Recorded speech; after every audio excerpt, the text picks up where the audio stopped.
Well. Good morning. Good morning. Morning.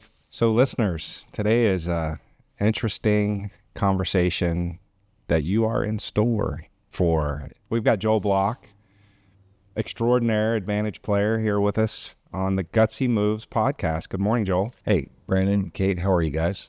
We are on fire this morning. Today is going to be a marathon day, and we are ready. We ate our Wheaties. We did eat our Wheaties, all figuratively, I guess. We did have some breakfast, then we had a little snafu. So we've got Quinn here with us this morning as well. So she's in the background. Listen, it's not what happens, it's how you recover. That's right. That's it. Well, thank you for coming. You are in from your hometown. Denver. Yeah. The Denver traveled area. in to see us, especially just for us. So it's really special. Yeah, no, this is great. I'm excited to be here. It's this is a really nice little town, really cute little place, and fun to be here. Thank you. So why are you here? Well, tonight we're doing that hedge fund program. We're having the investors, and we're going to talk to some of those people and kind of share with them how hedge funds work, and we'll warm them up. We'll do a little something fun before we kind of get into the raw material, but it'll be fun. So I recall, speaking of fun, the introduction. It was from Mike Koch. Coach, what's up, Mike? And he said, so what are you talking about? Have you met Joel? And I said, no, I haven't met Joel. So this is in Utah, Salt Lake City. A couple years ago. Yeah, March of 22. Quinn's on my back in a backpack. And I walk up and introduce myself to Joel Block. And I learned something about cards. Well, listen, I spent my life in the venture capital and the hedge fund business, which basically venture capital is the business of financing innovation. That's what venture capital really is. So investing in startup companies. I had my own startup that I built and sold, and then I spent the next half in the hedge fund world. But my track was really that I started as a professional card player, playing blackjack. I was a card counter, and I was taking money out of Las Vegas.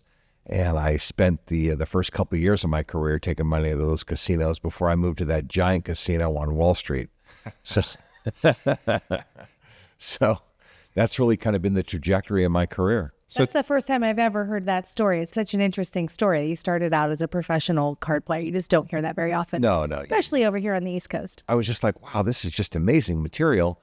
I wonder if I could learn how to play cards and make money in Las Vegas from doing this. So I went out and I bought a blackjack book, and what turns out is that blackjack has nothing to do with memory. It's not a memory game per se, but I learned how to do this. A couple of months later, I'm practicing, I'm learning how to do this.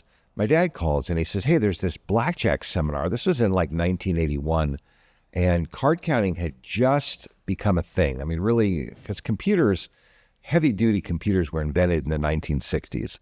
And one of the things that they did is they ran simulations of billions of hands of cards to predict, kind of get the odds of what those cards were.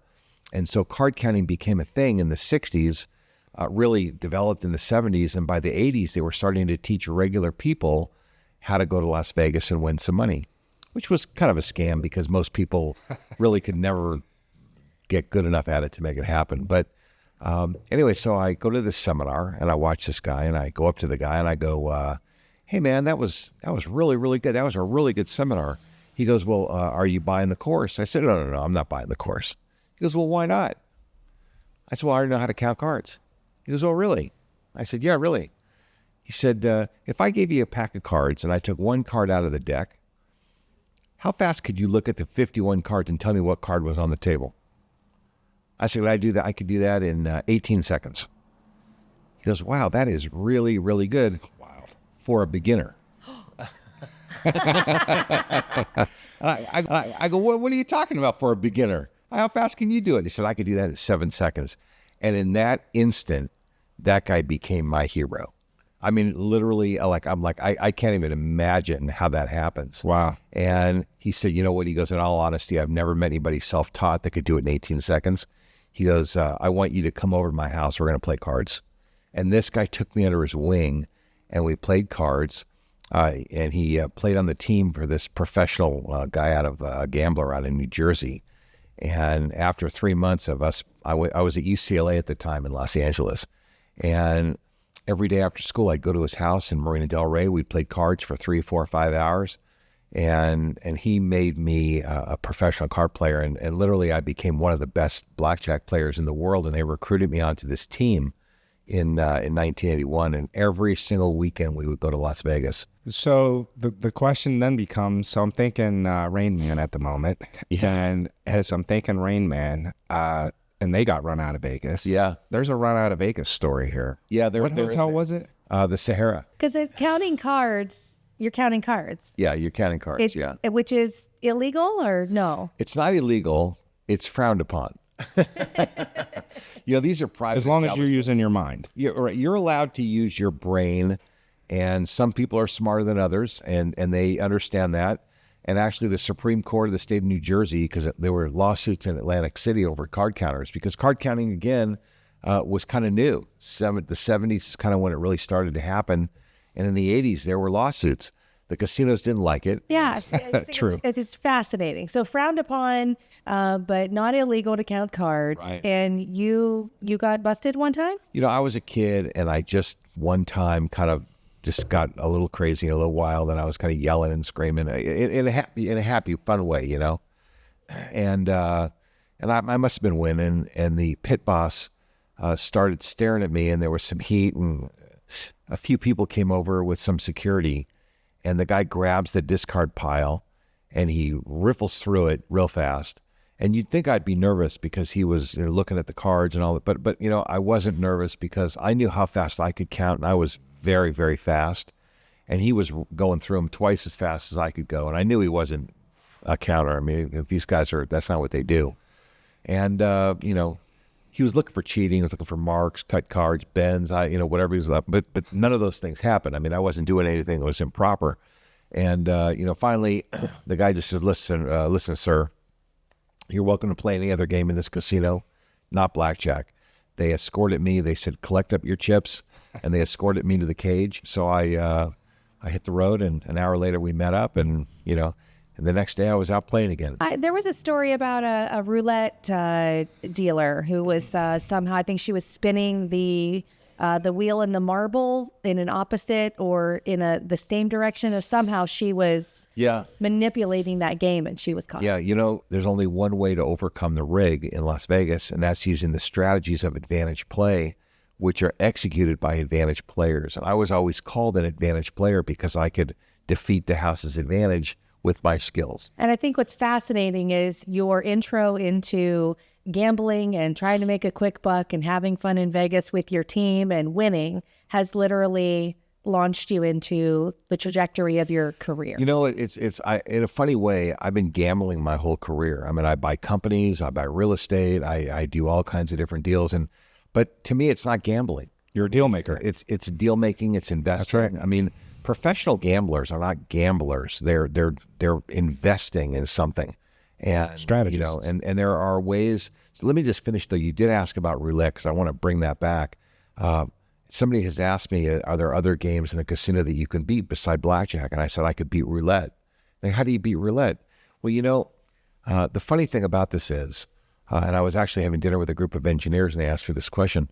I said, do you think that when the dealer's standing there flicking the ball 8 hours a day, are you so arrogant to think that the person is just randomly flicking the ball? Or is it like a golfer who gets muscle memory that can sink a 10-foot putt, a 15-foot putt, a 20-foot putt, knows exactly how hard to hit the ball to sink that putt? The same thing is true for the roulette dealer who flicks the ball, that when they see the green box come around, you don't think that at a certain point, maybe there's a little game they're playing saying, gee, I wonder if I could hit the third quadrant or the second quadrant, or I could, they may not be able to aim for a certain slot, but they certainly might be able to aim to a certain part of the wheel. So these engineers, I'm telling them this, and I said, hey, you ever look at the history board? They go, Joel, that is the most ridiculous thing. What happened last spin has nothing to do with next spin. They're independent variables. I said, well, what if it's not? Maybe it's not independent. Maybe the dealer's flicking the ball, aiming at something, and if you see clumping, it might be because the dealer's doing something on purpose. Yeah, I'm really torn right now of being angry of just coming back from Las Vegas and wanting to go right back. And we play a lot of roulette. Yeah. So we spent some time talking about cards and Vegas and the profession of being a gambler. Yeah. So that turns into venture capital and the big money machine, Wall Street. Tell us a little bit about that story, because that's wild. Well, so I started early playing cards. I was in college. I ended up going to accounting school, became a CPA, worked at Price Waterhouse, and actually did some very cool things there. I mean, I although I wasn't really well suited to be an accountant, it just wasn't my personality because I'm not really much of a soldier. I mean, they had some really cool projects that I worked on. I did the tax return for the Attorney General of the United States. I mean, I did some very, very interesting work. The last account that I worked on there was this giant real estate syndicator. And a real estate syndicator is somebody who aggregates money from investors and then go buys deals. So my job with an army of other people was to do the tax returns, convert the books and records into tax returns for 500 partnerships. And every day I had to do 4 of them. Every single day I come into work, every day I'd do 4 every single day. And it was dreadful work, but I loved reading the partnership agreements. I hated doing the tax return, but I love reading the partnership agreement. And, and I'm banging this out. And finally, the senior, who's the 2-year guy, the boss is the 1-year guy. And, and he says, Block, you're not working hard enough. I said, what do you mean? He said, you're only working 10 hours a day. I said, 10 hours a day. He said, the other guys are working 12. I said, listen, man, this work is boring. You give me more interesting work, I'll work all night. I said, but this work, 10 hours, that's all you get. He said, if you don't work more, I'm taking you off the job. And 2 weeks later, I didn't work there anymore. I mean, that's how I am. I mean, it's like, you know what? This isn't working out for me. I knew I could replace my salary, go sell shoes at Nordstrom. It didn't matter what I did. I could do anything I wanted. It just, but that's just how I am. I didn't have any money, but I just knew that I could get back on my feet pretty fast if I wanted to. An entrepreneur at heart. I don't take a lot of crap from people. That's just kind of how I am. It's always been that way. And so I left and said, the syndication business is pretty cool. I got involved in I had a real estate broker's license by that time. And I got involved in a transaction. I got involved in the middle of a brokerage transaction on a deal. And the guy on the other side, he and I are having lunch, and we said, who makes all the money in this deal? It's not the brokers. It's the guy that owned the building. You want to try and buy a building. I said, I just spent the last, half a year studying all this stuff and these partnership agreements. Yeah, I know how to do this. And he goes, I have a property management background. I said, so between the two of us, we were able to figure out how to put together, these deals. Sounds familiar. Yeah. And that's kind of where it started for me. And so we tied up a little apartment building and just went off and, cold called a bunch of doctors, and we got these doctors to put up 22 guys put up $7,500 a piece. So we raised $165,000 and did our first little deal. We bought a little teeny apartment building, 12 units, and we're up and running. And then sure enough, we then get word that there's a shopping center available for sale. And so we tied up this little shopping center, and we'd gone to the bank and we got a little line of credit. I think a bank gave us, the two of us together, $25,000. And so this shopping center, the first deal that we did was, remember, this was 1987. It was a long time ago now. And where was this? In Los Angeles. In LA, wow. And so, we did this first deal. I think the building was $540,000. So now we're really feeling good about ourselves, and we find this shopping center for $2.1 million. And we go out and we find we find this line of credit, and the lady says she'll sell it to us. And so we give her a deposit of $25,000. Your whole line. We gave her the whole line, because this was going to make us. This was going to be like the ultimate deal we ever did. And so we go to our investors and we tell them what a great deal we just tied up. And the guys start laughing at us, going, this is the stupidest deal we ever heard of. There's no worse deal that they had ever been exposed to. So we go back to our office, and now we're really sweating because, now we tied up our whole line of credit. We had no money. We called the lady and we said, listen, really like your building, but it's not going to work out. Would you please give us our money back? No. You wasted my time, you stupid kids. And this was an old lady. I mean, she was old. And so I'm not giving you your money back.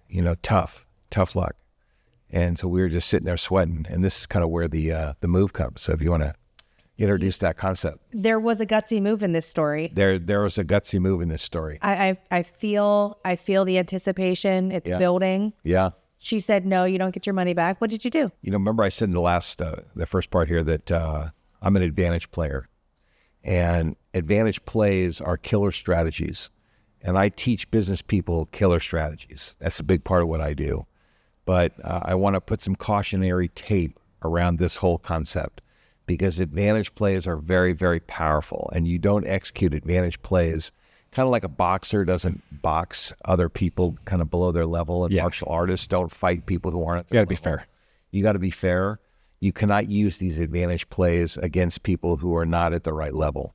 So I would not use an advantage play. And I didn't really have the concept fully formed back in those days, but I kind of knew I didn't want to do battle with this old lady, even though she was not nice to us. She laughed at us. And when you laugh at somebody, you deserve what you get. And I think laughing at people is really, really terrible. But I still wasn't going to execute, one of my moves. Unless you're a comedian, then that's appropriate. Well, and so we start thinking, and so we call our attorney, and we said, we knew who her attorney was, because, it was part of the purchase process. Is there anything you know about this guy? So he does a little research, and research was a little harder to do. Now we could do the research ourselves, but back in those days, only another attorney could do it, and they'd have to go through whatever the papers were. And he goes, well, he's a senior partner at this giant law firm in downtown Los Angeles, and like that. Okay, good. Like what kind of cases does he work on? Well, he's a litigator, and he does real estate work. And, look at this. He was involved in this big asbestos case with some big company. And it looks like he got his butt kicked pretty hard. He took a hard loss on that deal. Asbestos? What do you mean asbestos? Well, apparently this building had asbestos in it, and there was a big lawsuit, and somebody won, Really? So we started thinking, well, maybe we should call an asbestos company, see if there's any asbestos in our building. So we call up an asbestos company, and we get a report, an inspection report, and it comes back that there's just a teeny trace amount of asbestos. Teeny weeny bit of asbestos in the building. But there was some asbestos in the building, so I called the lady and I said, listen, looks like we found the money and we're ready to go. We're very excited about buying your building. We just have one problem. We need to meet with your attorney right away, and we'll go over it with you. She was like, what's this about? I said, well, can't talk about it here on the telephone, but we'll meet with you in the, in the attorney's office. We have to share some very important information. Okay. So we go to this attorney's office on this 60th floor, whatever, this giant building in downtown Los Angeles. The guy's a senior partner. We walk in the building, and they make us sit in the lobby for a long time. Finally, we come in, and we're sitting there, and the attorney says, so what's up with you boys? What do you want? We were like 25 years old. We were kids, This guy was like 60 years old. And I said, look, we got the money. We're ready to go. We're very excited about buying the shopping center. Unfortunately, we can't. What do you mean you can't? What does that mean? We want to real bad, but we can't. What do you mean? Why not? Why can't you? Because unfortunately, the building is filled up with asbestos from the ceiling to the floor, from the wall to the wall. It's got asbestos everywhere, and we just can't buy a building and be conscious that has this kind of problem. I was a Gutsy kid. Gutsy is my middle name. I love the name of your podcast. I just love it because it's my middle name. And this was our advantage play, is that we found out what the guy, what his soft spot was. Yeah. And we took advantage of it. I mean, we knew that when we said asbestos, the guy was going to be his kryptonite. We knew, because we just had stay away from that. The guy was terrified of it. And we said, listen, so here's the report, says that there's asbestos in the building. So even though we want to buy the building, unfortunately, we're unable to. The attorney turns white as a ghost. He asked us to leave his office. I guess he must have talked to the lady and said, I'm sure he said something like, whatever you have to do, these stupid boys, you give them whatever they want, because you got to get rid of this property like right now. Like right now. And so we come back in and they said, do you have any idea what it's going to cost to remediate this deal? I said, well, we estimate about $400,000. And they go, if we give you the $400,000, would you move forward? Yeah, we'd probably move forward, with that. They go, done. We'll give you the $400,000. Just sign this release and move on. So we call the investors back and say, hey, we just got a 20% discount on the deal. All the investors came in, we closed the deal, and actually that was our first really big hit. We made a lot of money. That's extraordinarily gutsy, especially given your age. We were just kids, but you know what? I'll tell you something. That's my middle name. You know, I'm not kidding you. That's why I love the name of your show. Do you know people didn't like the name originally? Really? Mm-hmm. Well, that's because it's probably not their middle name. We threw it out. It's a soundbite. There probably will be people who don't like that story. They that wasn't nice. There probably will be people who say, well, that just wasn't nice for you to do that to those people. You know what? It's not like here. This is the really important part. If I'd done it to the old lady, even though she laughed at us and that was nice of her, that would have been unfair because that would have been manipulative. We would have been pressuring her. You can't manipulate and pressure an attorney who's an expert negotiator, especially someone who's very senior, a senior partner at one of the big firms in a city like Los Angeles. I just laid it out there, and the thing was that I didn't shake. I didn't show my gut. I wasn't nervous. I mean, I really kind of played along, and you got all that out before you went into the meeting. Well, so I forget exactly. They used to call me the harpoon, and I just listen. That's it, And if you're going to play ball. Listen, I've heard, I listen to a lot of sports and a lot of coaches, and the win doesn't care who gets it. The win doesn't care. Somebody's going to get the win. Might as well be either me or somebody that I teach to be an advantage player. And I want people to be advantage players. Advantage play is the art of winning. And we've kind of lost the art of winning in the United States, but we have to win. I mean, winning, there's a winner on Dancing with the Stars. There's a winner on American Idol. Every one of these games has a winner. Yeah. It's not like there's anything wrong with winning as long as you win fair and square. And to me, if you're duking it out with somebody who's at your level, it's fair and square. Real estate negotiations are no different, and home inspections and building inspections. For example, there's strategy to that in the real estate world for sure. Oh, and I love your analogy with this advantage play because I've run into situations in negotiations at a much smaller scale. But I know when I'm dealing with certain people on the other side of the transaction that I'm an advantage player, and here's certain the thing. things I may or may not do given who I'm up against on the other side. If you're a real estate professional and there's another real estate professional representing the other side, Yep. That's equally matched. For you to go up against a homeowner where you have special skills, training, insight, experience, and they don't have that experience because you're doing 20 or 30 or 40 deals a year and they're doing none or one every 5 years, if even, that's not fair. But if you're dealing with another person who works for another big brokerage outfit, and they're a licensed agent and they've gotten in the ring with the big boys, then it's fair game. if they want to play ball, let's play ball. That's right. And that's how I look at the world. Buying, selling, or investing. We are the Creative Ones. Visit us at creativeones.com.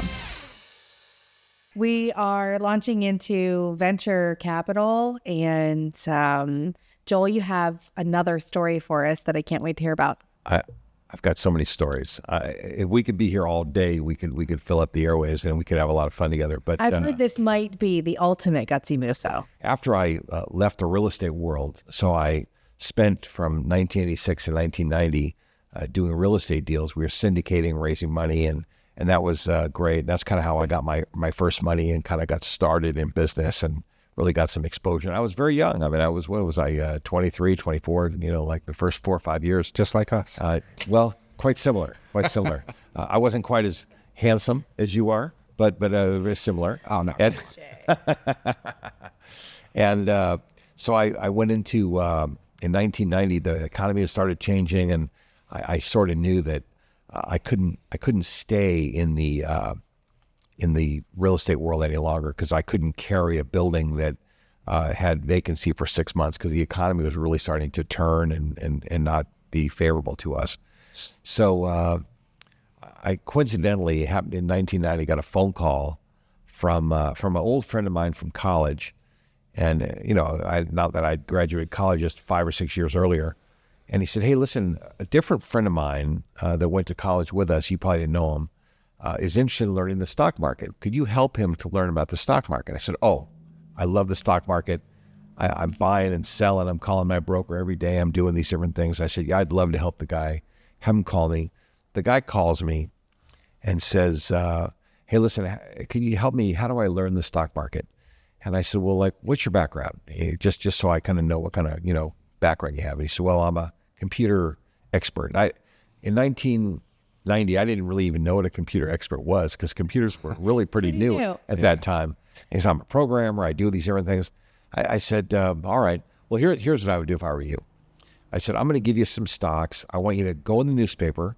And for any young listeners, that was a thing that used to be delivered on our porches every day. Some kid on a bicycle Very true. would throw them. That was me. Right. And that's how In a wagon. That's how kids made their living back in the day when we were kids in a mirror. 60s and 70s, right? That's it. So open the newspaper and look at the stock. There were pages and pages of these companies that had stock prices, and mark it down and look every day. And then on Fridays, we'll connect and we'll see how the stock did. And that's kind of how you start learning the stock market, is by paying attention to this sort of thing. And he goes, okay, all right, great. So a couple of days later, I get this fax. And fax was brand new. Fax. Fax was new in 1990. Very few people had fax machines because you had to have a special phone line. You had to have a special machine that was pretty expensive, and not only did you have to have that, but the other person had to have one too.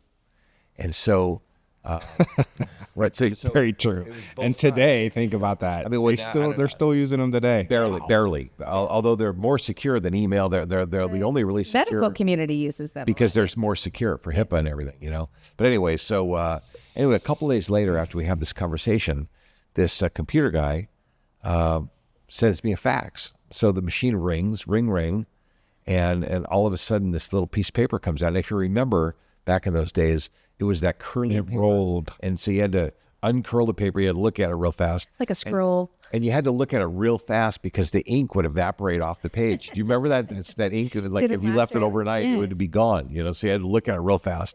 And it wasn't like James Bond paper. It just was that mimeograph stuff. It just And you couldn't take a picture of it with your phone. they're right. That didn't exist. And this fax had my name at the top, the stocks that I had told him to pay attention to going down the side, and the prices of those exact stocks right next to them.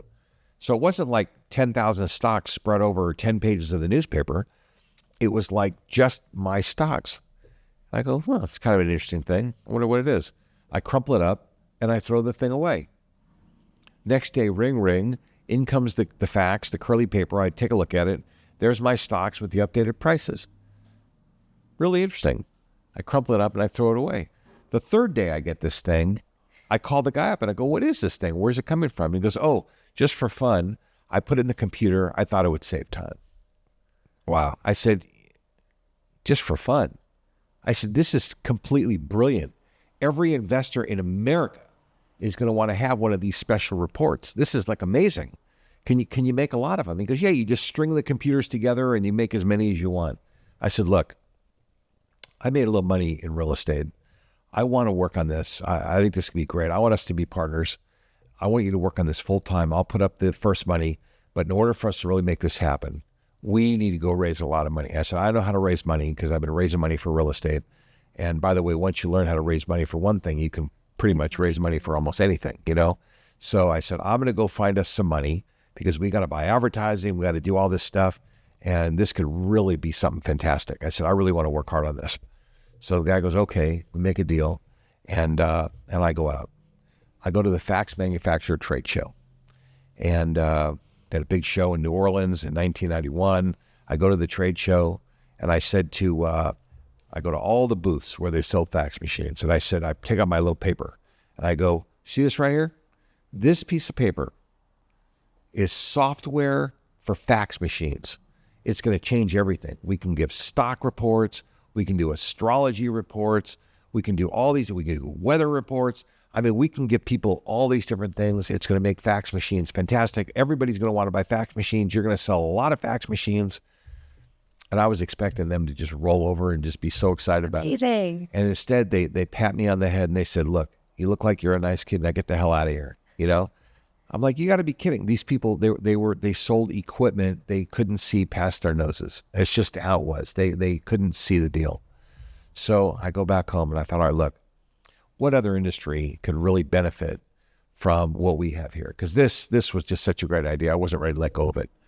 I thought, well, newspapers, maybe newspaper companies, because they're publishing all these pages in their things. So I called all these newspaper companies and I said, we have a technology that can deliver a personalized newspaper to each and every one of your customers every day. Now, that's kind of the trick, is you got to have some really, really good hook line to be able to, blurt out that gets somebody to say, that sounds very interesting. Tell me more. I actually call it 10-1-10. You have 1 to 10 seconds to get somebody's attention.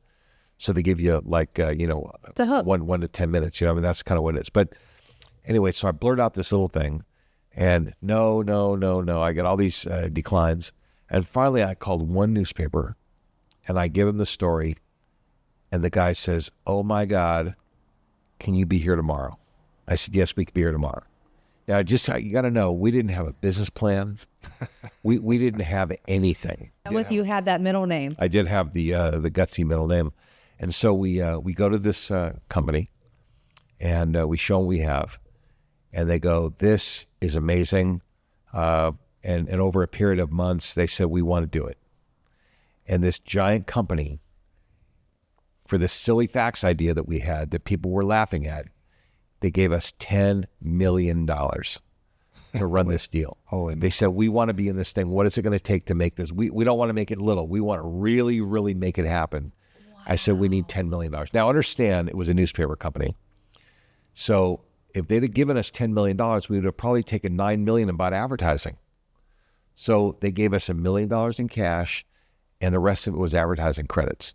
Wow. And other kinds of support services that we needed.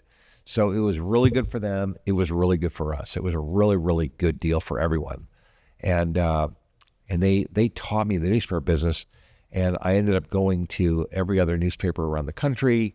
What was the newspaper? The Los Angeles Times. Believe it, right in my own backyard. I mean, so one of the big, and they owned a dozen other big papers around the country. I mean, so it was. So was it a section in the newspaper? No, it was the paper. Now, what I didn't know at the time is that they had some intel. And we got to remember that 10,000 people worked at the LA Times. So they were like 10,000 spies in the marketplace getting information all the time. And they had some intel that Pacific Bell in 1992, they got some intel that Pacific Bell was working on some telephonic thing that was going to put the newspapers out of business. And so when I walked in with a telephonic thing, they wanted in. They wanted to be part of it. That's why. Now it turned out to be the internet, of course. But and they were on track, but they didn't get it just right.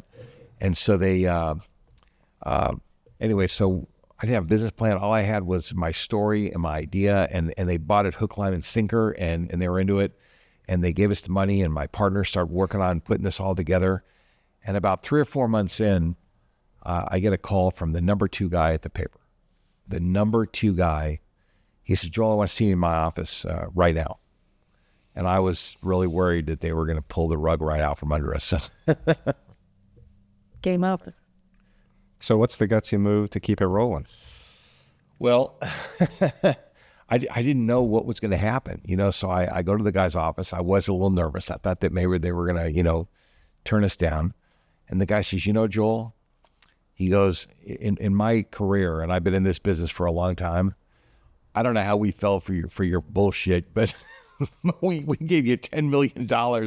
We don't have a business plan. We don't know anything that's about to happen, so I need to know, what is the plan? I need to know right now, what is the plan? What are we going to do? This guy's sweating, I think. Well, he made me sweat. He called me to the carpet, and I said, well, what we're going to do is we're going to be going to other newspapers, and we're going to, give them an incentive, like a promotion, like a commission for running our ads and selling subscriptions. And he goes, that's the plan? Well, of course that's not the plan. Of course that's not the plan. Of course that's like only part of the plan. He goes, oh, what's the other part of the plan? And I didn't exactly have the other part of the plan entirely baked, but I used this method. It's taught by a Harvard professor. It's called the Pyruma method. You ever heard of the Pyruma method? I have not. I have heard of it, and I do not know what it is. Okay. Not. If you don't know the Pyruma method, you got to learn the Pyruma method. It stands for pulled it right out of my ass. There we go. And here's the gutsy move. I said to the guy, I said, no, of course, that's only part of the plan. And you got to remember, I was like 27 years old. I mean, I was young, and maybe I was 30. I don't remember. I said, that's only part of the plan. The other part of the plan, the really important part of the plan, and remember, I'm kind of delaying here as I'm thinking of the idea. I said, here's what we're going to do. We're going to go to Wall Street, and we're going to get one of those big, giant broker firms on Wall Street to buy like a boatload of subscriptions and give them out to their best customers. And the guy goes, I love that idea. Now that's a great idea. And like any advantage player to another advantage player, he calls my bluff. An advantage player will always call another advantage player's bluff. He says, and Joel, here's what I want you to do. I want you to go to New York. I want you to work out of our New York office. And I don't want you coming back here until you lock up one of those big firms. So what was the firm you locked up? So I go to New York. I opened I didn't know the brokerage firm of the business at all. So I opened the the Manhattan Yellow Pages, which is enormous. And I just opened it to B for brokerage. I started calling the big ads.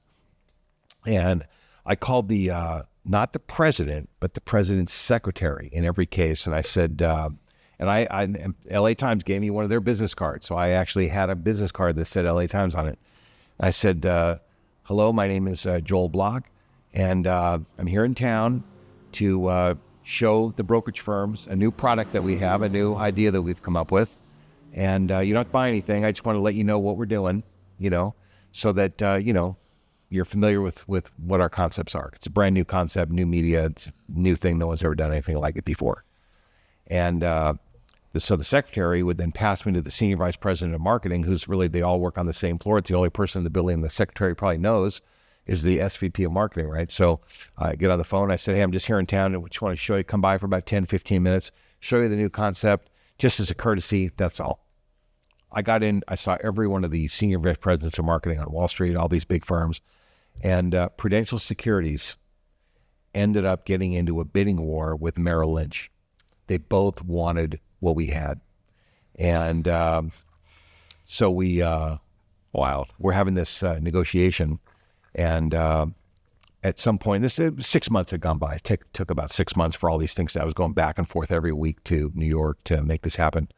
And finally, we get to the point where Prudential Securities says, okay, we're in, but we want it exclusive.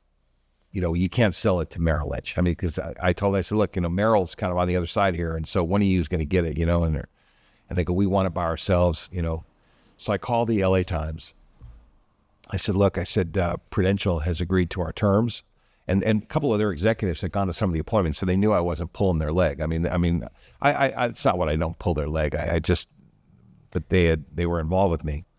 And so I call up and I said, listen, they've agreed to our price, they've agreed to our terms, they've agreed to everything, but they've asked for an exclusive. And I think there's a little more meat left on the bone. And I think we need to have a meeting as a company to decide what we're going to do and how we're going to make this happen. So they convened this meeting of all their senior executives. And remember that they were worried about some telephonic thing taking over. And I got this giant company to say they want to do something with us. So all their executives had to come and be part of this meeting. So we sit in a boardroom that I'm not kidding you, it was the biggest, it was like a 10,000 square foot room. I've never seen a room as big as this, like an auditorium, with this giant board table. And I'm standing, I'm like 30 years old. It was the most surreal thing. And these 60-year-old men are raising their hand like we're in elementary school. Like Mr. Block. That's how it felt. And so I said, okay, so I think there's an opportunity for us here to ask for something extra. What do you think? I need your input. What do you think we should ask for? Some guy says, okay, well, when they change their stocks, let's charge them $1 each time. No, we're not doing that. We're kind of more of a Nordstrom thing where it's going to be like a Cadillac service. We don't want to do that. And so different people are raising their hand. Most of the ideas were totally silly. And this one guy, the director of advertising, and advertising at that time was an $800 million department.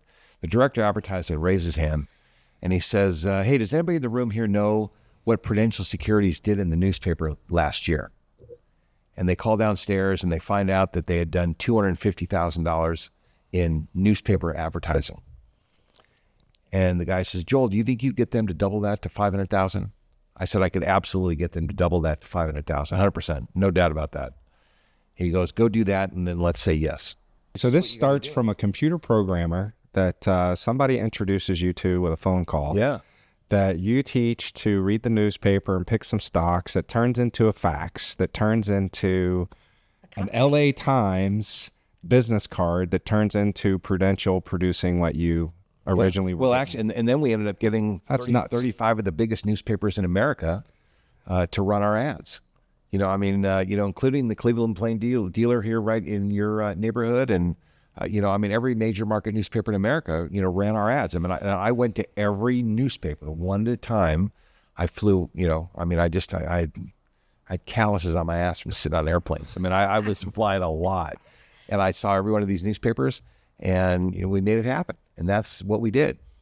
So there you go. That's the gutsy move, is the Pyruma method. Sometimes you just got to blurt it out and you got to bet on yourself that you can do it.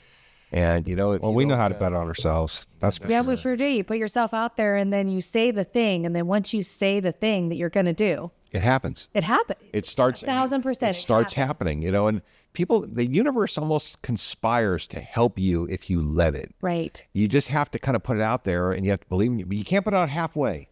No, you got to go. If you're going to do it, you got to do it all the way.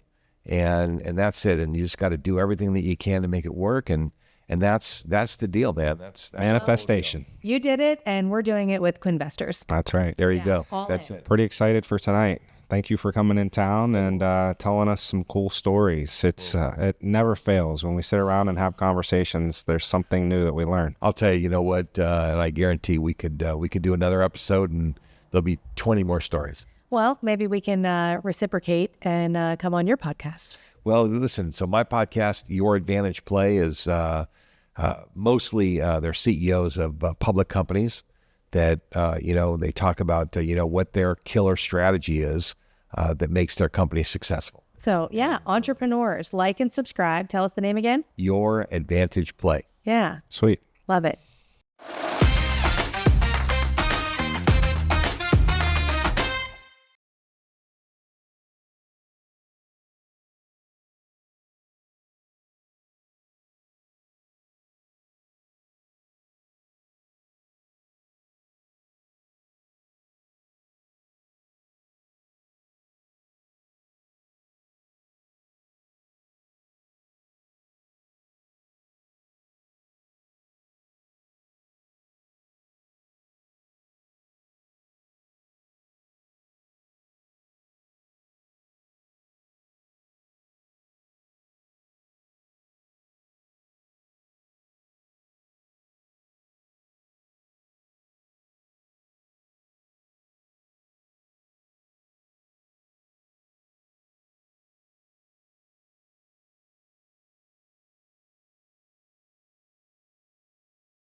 Buying, selling, or investing. We are the creative ones. Visit us at creativeones.com.